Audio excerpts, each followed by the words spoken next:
What's up, everyone, on the World Wide Web? My name is Jesse, and you are what you eat. You are what you read, and you are what you watch.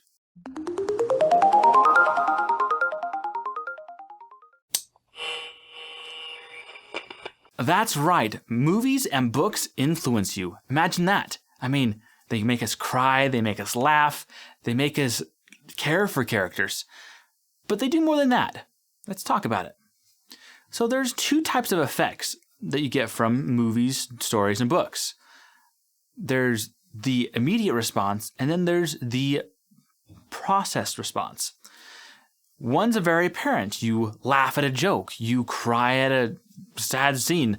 You have an emotional response in that time. But then there's the after effects.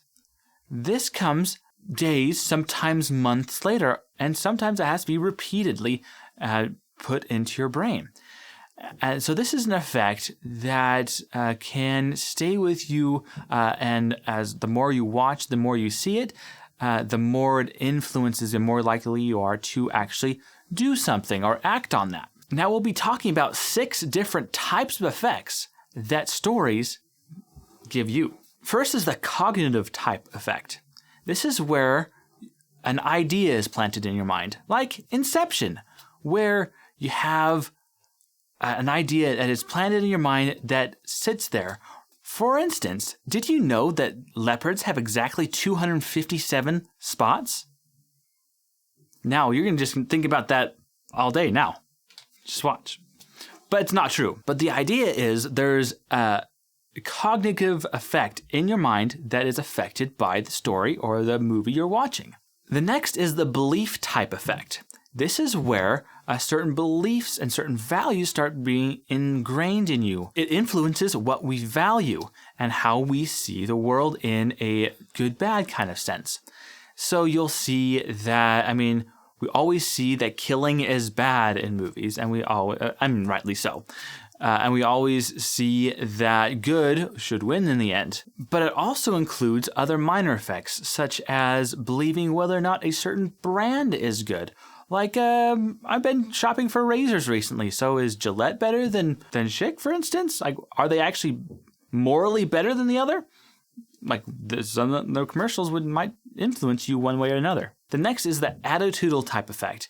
This is where you are influenced how you judge another thing, whether you judge that as acceptable, not acceptable, is raising puppies and selling them good, there's things like that, and how you believe about something, or not how you believe, but how you judge something. For instance, you might hear a song that somebody's playing, and you might judge that as a good song or a bad song. You might associate it with memory you have. It's that attitude you have towards that thing. So a story.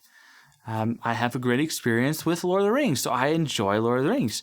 And that is my attitude towards that genre, or that fandom, if you will. Next is the emotional type effect. This is where you are laughing, you are crying, but it also affects not just now, it affects later on as well. It affects your mood for the day. For instance, when my dad watched Silence of the Lambs, my dad was in a bad mood for about a week.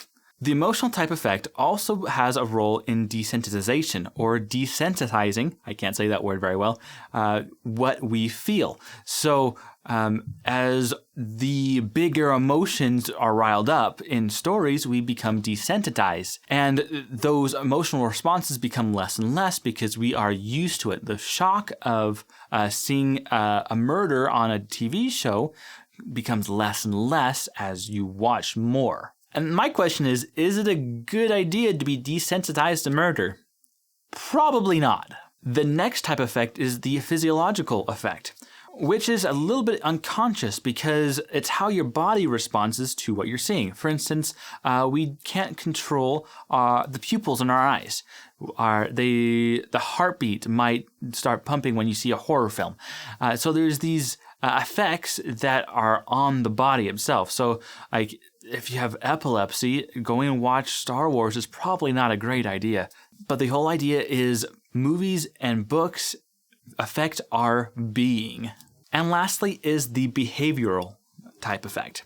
And this is the one where I started talking about at the beginning, where we see something and then we go do it. For instance, I was really into Harry Potter as a kid. So I dressed up as Harry Potter. I even wore the goofy little glasses because I was behaving in the way, mimicking that movie.